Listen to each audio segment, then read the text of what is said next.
কিরে দেশের আবহাওয়া কেমন? 2025 সালে ঈদুল আজহায় মুক্তি পাওয়া নির্মাতা রায়হান রাফির সিনেমা তাণ্ডব আর তানিম নূরের উৎসব বেশ সাড়া ফেলেছে দর্শকদের মাঝে। একযোগে দেশের মাল্টিপ্লেক্স ও সিঙ্গেল স্ক্রিনে দাপটের সঙ্গে চলেছে টানা কয়েক সপ্তাহ। প্রেক্ষাগৃহে রীতিমতো আগুন লাগিয়ে দেয়া এই সিনেমা দুটি এবার মুক্তি পাচ্ছে ওটিটিতে।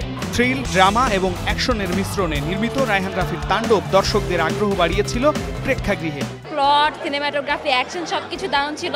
আর আমাদের সুপারস্টার সাকিব খান দেন হচ্ছে আপনার আরফান নিশু আরও অনেকে ছিল, ভালো ছিল।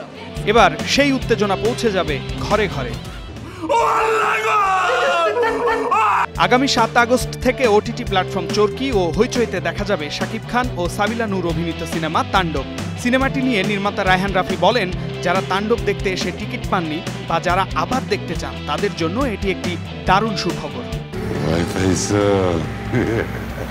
অন্যদিকে ওটিটি প্ল্যাটফর্ম চরকি তাদের ভেরিফাইড ফেসবুক পেজে ঘোষণা দিয়েছে, পরিবার ছাড়া দেখা নিষেধ শিরোনামের সিনেমা উৎসবও একযোগে 7 আগস্ট থেকে দেখা যাবে চরকিতে। সিনেমাটি নিয়ে নির্মাতা তানিম নূর বলেন, যেসব অঞ্চলে সিনেমা হল নেই এবং প্রবাসী দর্শক যারা সিনেমাটি দেখতে পারেননি তাদের জন্য এটি একটি বড় সুযোগ।